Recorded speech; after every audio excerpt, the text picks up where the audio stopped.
माही coaching centre channel में आपका स्वागत है। आज हम लोग मैथ के टॉप 25 क्वेश्चन देखेंगे जो आने वाले एग्ज़ाम में बहुत ही महत्वपूर्ण होंगे। तो आइए स्टार्ट करते हैं। और अगर आपको ये वीडियो पसंद आए तो वीडियो को जरूर लाइक करें और चैनल को सब्सक्राइब करें। तो पहला क्वेश्चन है, एक व्यक्ति के पास 16,000 रुपये थे। उसने इसमें से कुछ धनराशि 4% और शेष को 5% वार्षिक दर से साधारण ब्याज पर उधार दी।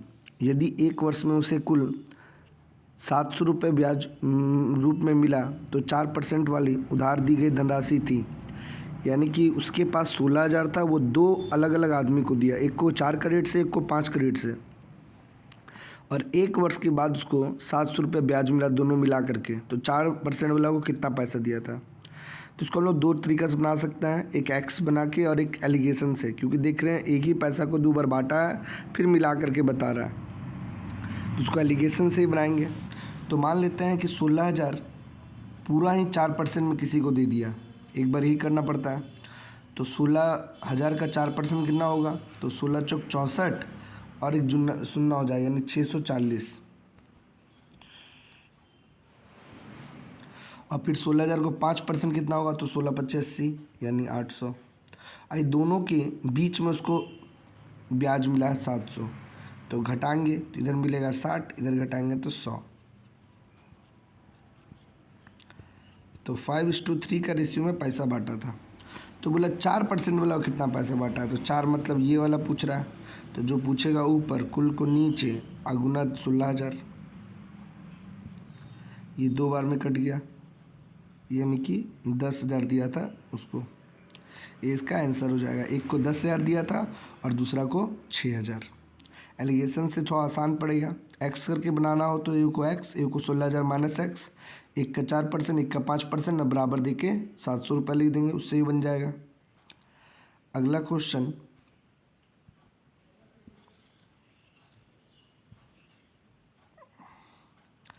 किसी धनराशि पर 4% वार्षिक ब्याज की दर से 2 वर्ष का साधारण ब्याज और चक्रवृद्धि ब्याज का अंतर 4 रुपया, तो धनराशि ज्ञात कीजिए। 2 साल का SI और CI का अंतर अगर पूछा जाए तो एक फार्मूला याद कर लेंगे कि D बराबर PR²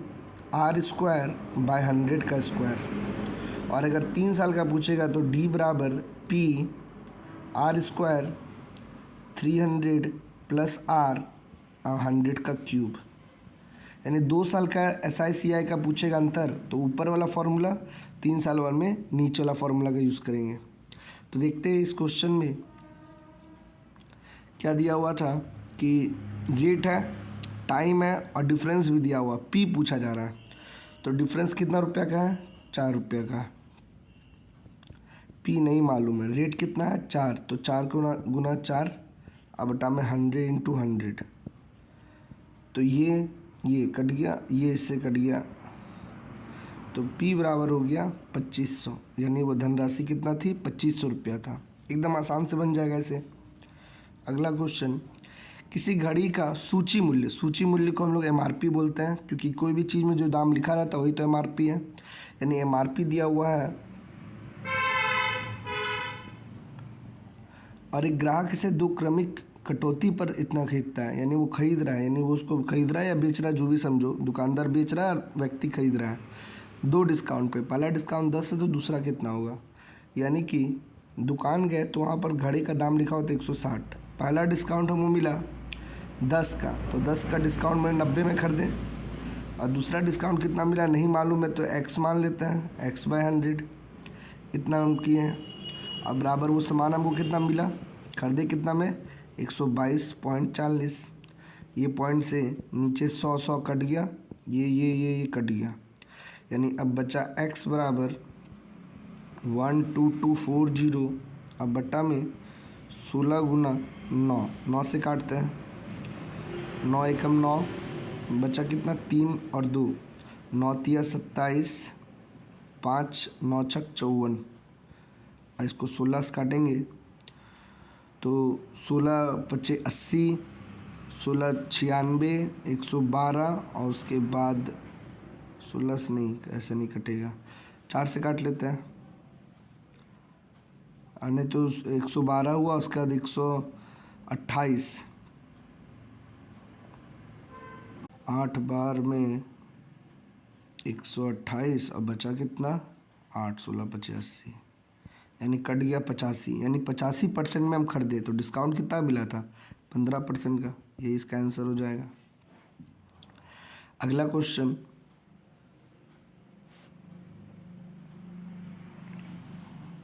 एक दुकानदार अपनी वस्तु को अंकित मूल्य पर 10% का छूट देकर 20% लाभ अर्जित करता है, तो वस्तु का अंकित मूल्य अगर 500 है तो खरीदी कितनी होगी।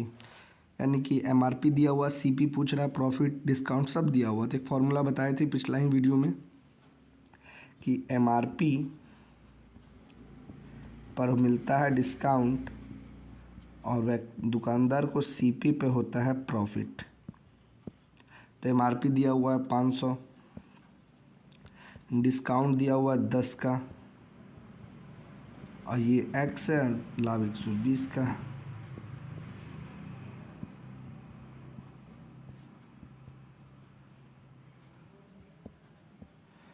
तो वस्तु का दाम हो गया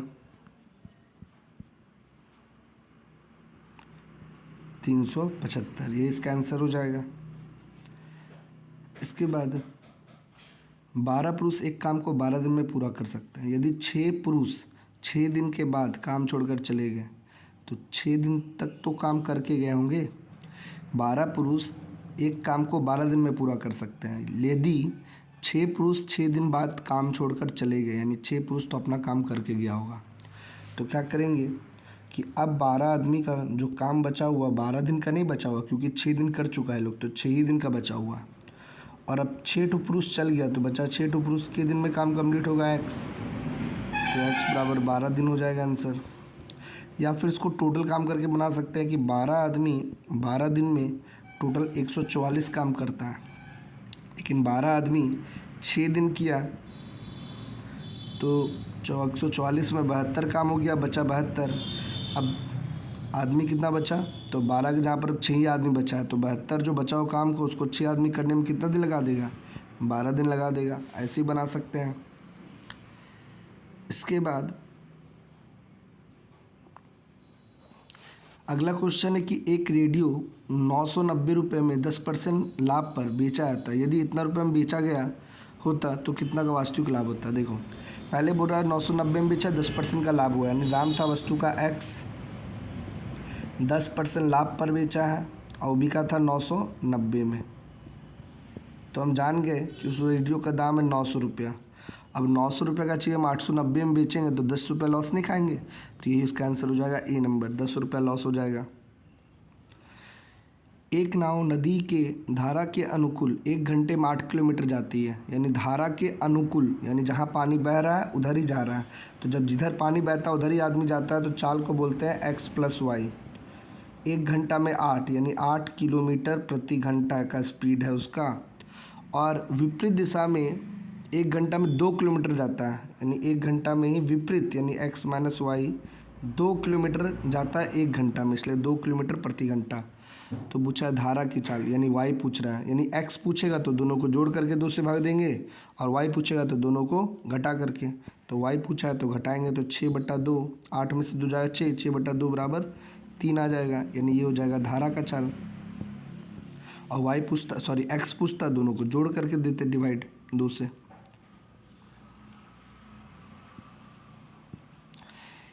कोई व्यक्ति अपने सामान्य चाल का 3/4 से चलने पर एक आदमी ने अपनी सामान्य चाल से लगने वाले समय की तुलना में 2 घंटा अधिक समय लेता है, तो समान चाल पर चलने पर कुल कितना समय लगेगा। सीधा सी बात है कि 3/4 से चल रहा है, यानी उसको चलना था 4 लेकिन वो चल रहा है 3 से, तो 1 का डिफरेंस आया और यही 1 के कारण उसको 2 घंटा ज़्यादा लग गया।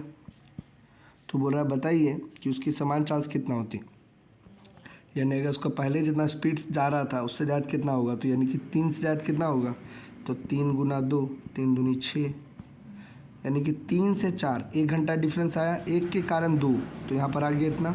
ये तो समय है तो उल्टा करेंगे तो इधर 3 हो जाएगा, इधर 4 हो जाएगा। या फिर उतना नहीं समझ के पहले वो जल्दी पहुँचेगा तो 4 से गुना क्यों करेंगे, 3 से गुना करेंगे, तो 3 दूनी 6, यानी पहले उसका स्पीड 6 का था। एक व्यक्ति साइकिल से 150 मीटर की दूरी 25 सेकंड में तय करता है, किलोमीटर में बताना। हम लोग जानते हैं कि स्पीड बराबर दूरी अब बट्टा समय, तो ये हो जाएगा 6 सेकंड, 25 6 सेकंड हो गया। अभी सेकंड में मीटर पर सेकंड में नहीं बदलना, किलोमीटर बदलना। 18/5, 18, तब तो उसको डिवाइड करना पड़ेगा क्योंकि देख रहे पॉइंट में आंसर आने वाला है। 18×5 = 90, 18×6 = 96, 18×5 = 90, 18×6 = 108, सॉरी गलती कर दिए। 2 बार में, 1 बार में। अब देख रहे हैं ऐसा ऑप्शन तो एक ही है, बी नंबर 0.6, ये इसका आंसर हो जाएगा। एक आयत और एक वर्ग के परिमाप में प्रत्येक 160 मीटर है। एक आयत और एक वर्ग दोनों का परिमाप 160 है, यानी कि इसका परिमाप का फॉर्मूला आता है 4x = 160, इसका होता है 2 × l + b = 160, दोनों 160 है। तो यहाँ से इसका भुजा निकल गया x = 40, जबकि यहाँ से इसका l + b निकल गया 80। कहता है कि यदि आयत का क्षेत्रफल वर्ग के क्षेत्रफल से 100 मीटर कम है, यानी आयत का क्षेत्रफल वर्ग से कम है, यानी वर्ग का ज़्यादा आगे लिख दिए, कितना कम है 100 मीटर स्क्वायर। तो x का मान तो हम जान रहे हैं 4 × 4 = 16, ये नहीं जानते हैं, और ये 100 है। अब आगे क्या करेंगे, तो यहाँ से l × b निकालते हैं, ये उधर गया इधर गया, घटेगा तो 1500, और ऊपर में l + b भी दिया हुआ है, कितना 80। अब हमको ये दोनों समीकरण से क्या निकालना है, तो निकालना लंबाई है। कौन ऐसा दो संख्या है जिसको जोड़ने पर 80 और गुना करने पर 1500 होगा। तो देख रहे हैं कि 1500 में 15 मतलब 5 × 3 = 15, और 5 और 3 8 भी हो जा रहा है, यानी कि 50 + 30 80, और 50 × 30 1500। तो यानी लंबाई हो गया कितना 50, और चौड़ाई हो गया कितना 30, यानी हो जाएगा इसका आंसर 50। अच्छा, 50 और 30 दोनों ऑप्शन में कैसे समझेंगे कि लंबाई कौन चौड़ाई कौन। लंबाई हमेशा बड़ा होता है, चौड़ाई हमेशा छोटा होता है। इससे भी हम लोग समझ सकते हैं कि ये 50 होगा और ये 30 होगा। और अगर नहीं, इसका यूज़ नहीं करना चाहते हैं तो फिर हमको एक समीकरण बनाना पड़ जाएगा, तो हमको ये फॉर्मूला यूज़ करना पड़ जाएगा, l + b का होल स्क्वायर, l - b का होल स्क्वायर बराबर 4lb। यहाँ से ये निकलेगा, दो समीकरण से l और b निकालना पड़ेगा, वो बहुत लंबा हो जाएगा, ऐसे ही बनाएंगे सही रहेगा। इसके बाद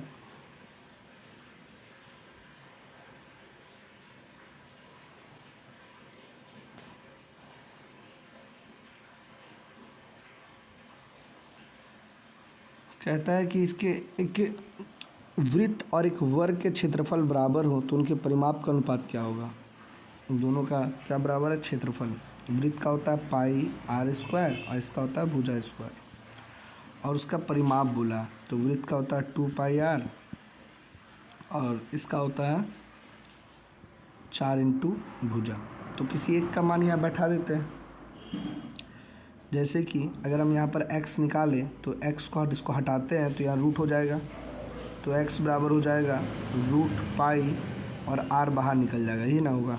तो यह बैठा देते हैं 2πr, अब बटा में 4 × √π × r कट गया, ये बार कट गया 2 बार में, तो और ये इससे कट जाएगा तो रूट यहाँ बच जाएगा। रूट का मतलब ही होता है कि रूट और रूट मिल करके गोटा बनता है, तो एक रूट से एक रूट काट देंगे तो एक रूट इसका बचेगा, तो ऊपर में बचा √π, इधर हो जाएगा 2, ये इसका आंसर हो जाएगा, यानी कि ऑप्शन नंबर डी। यहाँ ध्यान रखना है कि ये 2 और बट्टा में अगर √2 है तो ये और ये काटेंगे तो ऊपर में √2 बचेगा, तो वैसे ही पाई को काट दिया। अगला क्वेश्चन,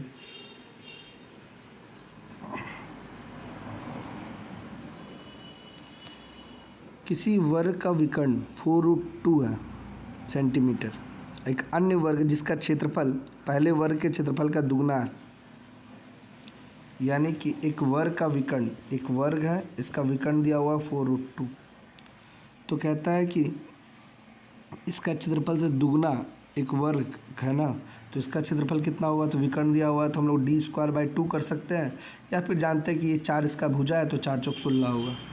दोनों तरीक़े से वही आएगा, यानी क्षेत्रफल आ गया 16। अब इसका दुगना, तो 16 मीटर स्क्वायर का दुगना करेंगे तो 32, यानी अब जो वर्ग है उसका क्षेत्रफल है 32, तो विकर्ण पूछा है, यानी d²/2 बराबर 32। 32 दूनी 64। अब 64 किसका होता है, 8 का, तो इसका आंसर हो जाएगा 8 सेंटीमीटर। शायद उसमें गलत दिया हुआ था, लेकिन आंसर इसका 8 होगा। ठीक है। दो संख्याओं का अंतर 3, उनके वर्गों का अंतर 39 है, तो बड़ी संख्या बताइए। दो संख्याओं का अंतर x - y बराबर 3 और वर्गों का अंतर, उनके वर्गों का अंतर दिया हुआ 39, तो बड़ी संख्या क्या होगी। ऐसा क्वेश्चन हम लोग ऑप्शन से ही बनाएंगे, ज़्यादा आसान पड़ेगा। देखते हैं ऑप्शन क्या था। 8, 9, 12, 13। 8, 9, 12, 13, ये इसका चारों ऑप्शन है। बड़ी संख्या पूछा है तो 8 अगर यहाँ रखते हैं तो यहाँ 5 रखना पड़ेगा, और 8 64, 64 में 25 घटेगा तो आ जा रहा है, यही इसका आंसर हो जाएगा। क्योंकि 8 में से 5 घटेगा तो 3, और 8 का स्क्वायर हो गया 64, 5 का स्क्वायर हो गया 25, और 64 में 25 घट रहा तो 39 आ जा रहा है, तो इसका आंसर हो जाएगा। और नहीं तो बाबू इसमें a+b का होल स्क्वायर निकालेंगे, a - b का होल स्क्वायर निकालेंगे, उससे ही बन जाएगा। अगला क्वेश्चन है 71, 29, 27, 15। ये तो कुछ बैठ नहीं रहा, इसको लग रहा कैलकुलेट करना पड़ेगा। कोई नहीं, कैलकुलेट कर लेते हैं। 71 को अगर हम लोग 29 से गुना करेंगे तो 9, 9 × 7 = 63, 2 और 7 दूनी 14, 2059। उसके बाद अगला क्या, 27 × 15, 15 × 7 = 105, हाथ में 10, 15 दूनी 30 और 10 40, और 8 चौक 32।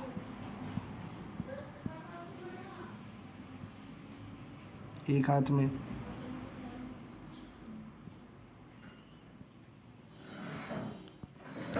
2496, सी नंबर इसका आंसर होगा।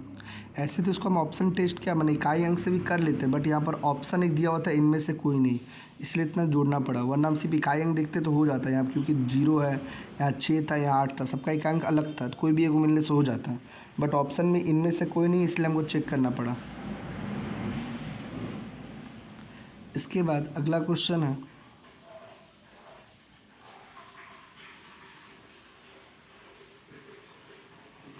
यदि 0.13 भागा p² बराबर 13, तो 13 से कट गया 0.01, तो p² बराबर 0.01, तो p बराबर हो जाएगा 0.1, ये इसका आंसर हो जाएगा।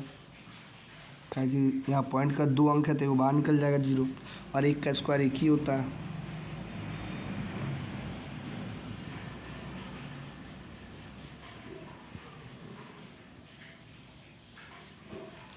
इसके बाद 13 के बाद सबसे छोटा गुणज जो 4, 5, 6, 7, 8 से भाग देने पर प्रत्येक सम 2 से बचता हो। ये सब क्वेश्चन ऑप्शन से ही बनाना आसान होता है कि 13 का गुणज कौन कौन है। तो देख रही है, तो 13 एकम 13, 12 2, 122, 13 12 में नहीं आता, नहीं कटेगा।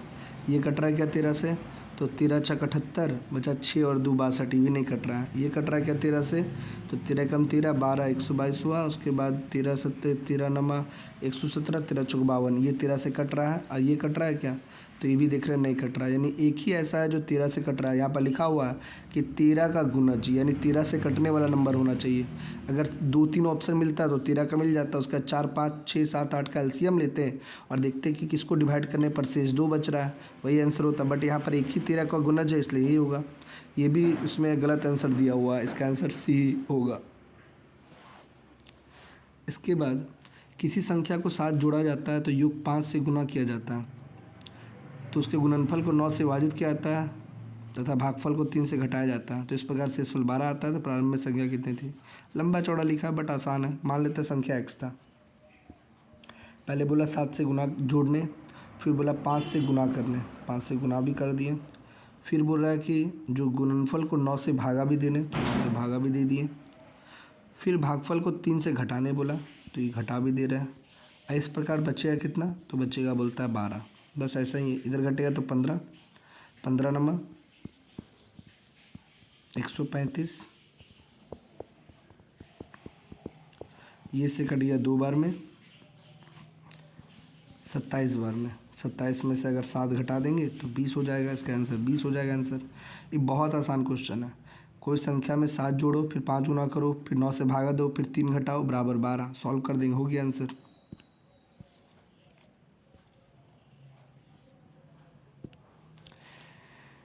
अगला क्वेश्चन है कि 0.05 गुना, तो गुना करके घटा देते हैं। बहुत ज़्यादा सोचने क्या देखा, या कॉमन लेके भी कर सकते हैं, तो कॉमन ही ले लेते हैं। दोनों में 5 है, 5 है, 5 है, तो 0.5 तो कॉमन आ जाएगा और 5 भी कॉमन आ जाएगा, तो यहाँ बचेगा 1, और यहाँ पर तो 5 आ गया है, 2 अंक भी निकल गया, तो 1 अंक बचा है, 0.1 बचा है। 5 5 25, और ये इससे घटे तो कितना होगा, 0.9।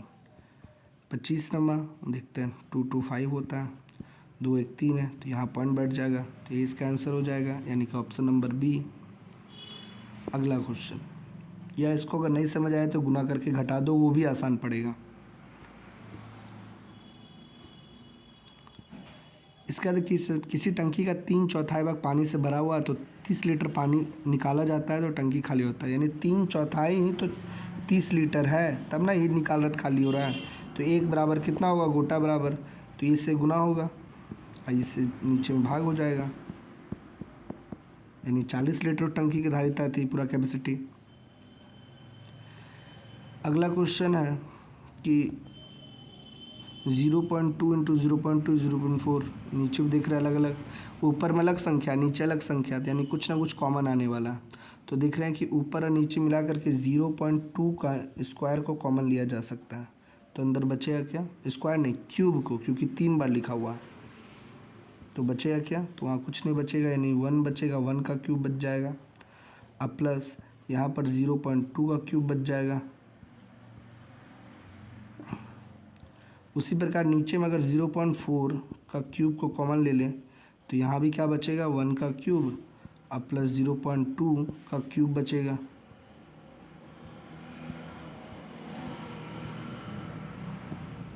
अब ये और ये पूरा पूरी कट गया, तो बचा क्या, तो बचा है यहाँ पर 3 निकालना हुआ है, 3 लिख देते हैं, तो ये 0.2 बटा 0.4 दोनों का क्यूब बचा है, तो ये बाहर निकलेगा, तो 0.2 बटा 0.4, पॉइंट ख़त्म, यह आ जाएगा 1.2, 1/2, यानी 0.5 इसका आंसर हो जाएगा। देखना, इस पर अगर नहीं समझ तो एक बार और समझा देते हैं कि कैसे कॉमन लिए हैं। कहने का मतलब यहाँ पर 0.2 है, यहाँ भी 0.2 है, यहाँ भी 0.2 है, तीनों में 0.2 को हम लोग आराम से कॉमन ले सकते हैं, और 0.2 अगर यहाँ से कॉमन ले लें तो यहाँ पर 0.2 अक्षर, यानी 2 अक्षर इसके बाद है, यानी ऐसा दिया हुआ है।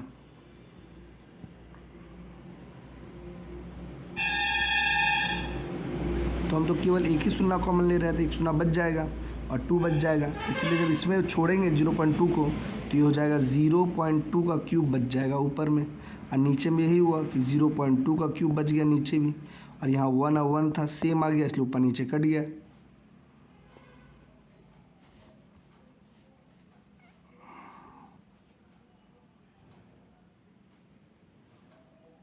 अगला क्वेश्चन कि इनमें से सबसे बड़ी संख्या कौन है, सबको सेम करना पड़ेगा।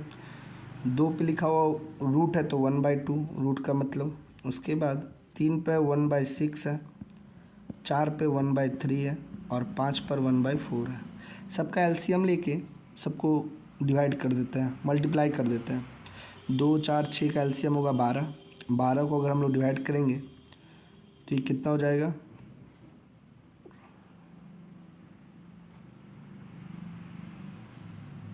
सबको अगर 12 पावर चढ़ाते हैं तो ये 2, तो यहाँ 6 हो जाएगा, तब ना ये कटने पे उल्टा कर दे रहे ना,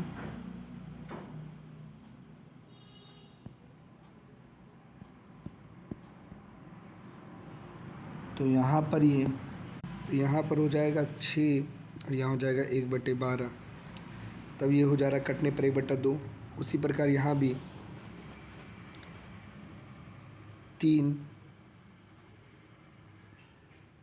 पे पावर 2 और यहाँ हो जाएगा 1/12, जिससे कटेगा तो कितना हो जाएगा 1/6। उसके बाद 4 और यहाँ हो जाएगा 4 पे पावर 4, बाहर में 1/12 और अगला में 5, 3 और बाहर भी 1/12, यानी सबके बाहर में पावर 12 ही है। तो सिर्फ अंदर में देखना है कि कौन संख्या बड़ा या छोटा है। तो 2 पे पावर 6 का मतलब होता है 64, 3 पे पावर 2 का मतलब होता है 9 और 4 पे पावर 4 का मतलब होता है 256 और 5 का क्यूब होता है 125। तो सबसे बड़ा ये 256 है, यानी ये जो 4 है वो सबसे बड़ा संख्या होगा। यानी क्या किए, पावर का एलसीएम लेके सब में मल्टीप्लाई कर दिए, जिससे जो कटा देखे फिर जो बड़ा है उसी वही सबसे बड़ा कहलाएगा।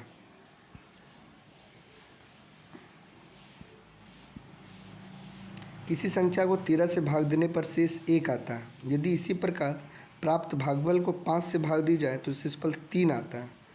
तो उस संख्या को 65 से भाग देने पर क्या आएगा। पहले बोल रहा है कि 13 से भाग दिए तो 1 आया, और यदि इसी प्रकार जो भागफल है उसको 5 से भाग दे रहे हैं तो 3 प्राप्त होता है। और फिर कहता है कि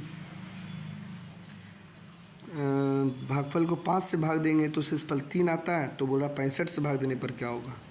तो इसको हम लोग नीचे से शुरू करते हैं कि अगर 5 से भाग देने पर 3 शेष बचा, यानी मान लेते हैं 5 से 5 एकम एक ही बार में लिया हो, 2 बार भी ले सकते हैं, 3 बार भी, कुछ भी। हम लेते हैं 5 एकम 5 से भाग दिया हो तो 3 बचा, यानी 5 और 3 8, संख्या ने 8 था।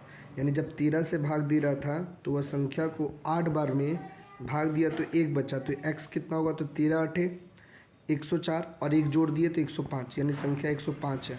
अब 105 को अगर हम लोग 65 से भाग देंगे तो 65 एकम 65 और बचेगा कितना 40, तो इसका शेष हो जाएगा 40।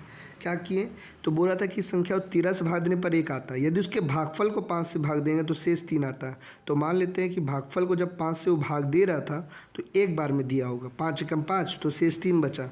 तो कितना हो गया, 5 और 3 8, हम समझ गए उसका भागफल 8 था। अब 13 को 8 से गुना करेंगे तो 13 8 104 और तब भी शेष 1 बचा था, तो 1 जोड़ दिए तो 105 हो गया और 65 से डिवाइड किए तो इसका शेषफल 40 हो जाएगा।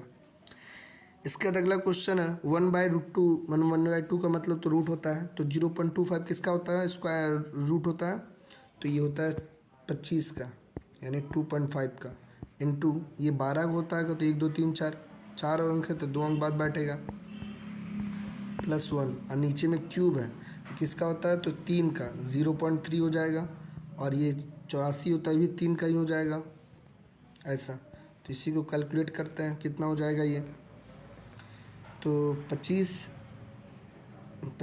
दूनी 50, हाथ में बचा 25 दूनी 50, 5 बचा 25 और 5 30 और 3 अंक के बाद पॉइंट है, तो यहाँ पर पॉइंट आ जाएगा और +1, नीचे में 3 तिहाई 9, तो 1.3/0.9, पॉइंट कट गया, 9 एकम 9, बचा कितना 4 0, 9 चौक 36, 4 0 9 चौक 36, यानी ऐसे चलते रहेगा ये, यानी 1.4 पे रैकरिन, यानी डी नंबर इसका आंसर हो जाएगा।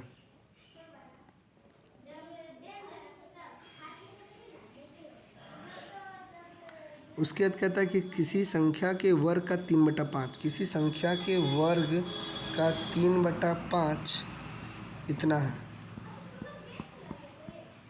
तो ये इससे काटेंगे तो 4 बार में, 2 बार में, और ये 0, ये दोनों संख्या एक बार में ले रहा है तो 0.5 हो जाएगा, और ये इससे गुना होगा तो 5 5 25, 5 दूनी 10 और 5 चौक 20 और 1 21,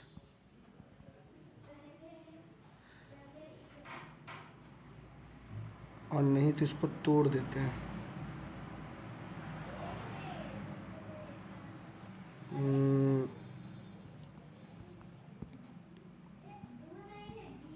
5 गुना 42.05, ये हो गया नीचे 100, ये इससे कट गया के बार में 20 बार में, और ये अब कटेगा, काटेंगे उसके बाद देखेंगे किसका स्क्वायर होगा। बड़ी लंबा हो गया। ये हो गया 21025 और यहाँ पर पॉइंट हो जाएगा। अब ये किसका स्क्वायर होता है?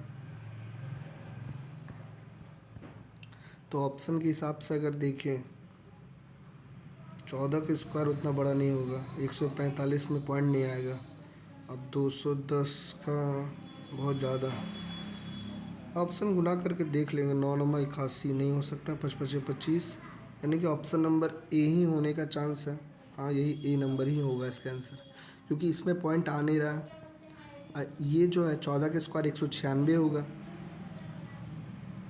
आ सकता है ये तो 55 25, 14 15 गुना करेंगे, नहीं नहीं नहीं, सी नंबर इसका आंसर होगा। ये दोनों गुना करेंगे तो इतना आ जाएगा, इसका आंसर हो जाएगा।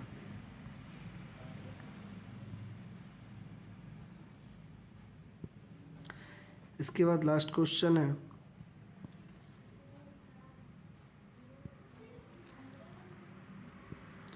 किसी कक्षा में विद्यार्थियों के प्राप्तांक का औसत 68 है, लड़कियों का प्राप्तांक 80 है, लड़कों का 60 है। सबका अलग अलग दिया, मिला करके दिया, एलिगेशन लगा देंगे। लड़की 80, लड़का 60, एवरेज 68, तो घटेगा तो हो गया 22, और ये घटेगा तो हो जाएगा 12, और ये घटेगा तो हो जाएगा 8। तो कट गया तो लड़की हो गई 2, तो लड़का हो गया 3। प्रतिशत पूछा है किसका? तो पूछा है लड़का का। 3/5 गुना 100, यानी कि 60% लड़का है। ये इसका आंसर हो जाएगा। समझ आ गया होगा। ये क्वेश्चन एलिगेशन से बनाना आसान था। मिलते हैं अगले वीडियो में कुछ और भी नए क्वेश्चन के साथ। तब तक के लिए सबको बाय।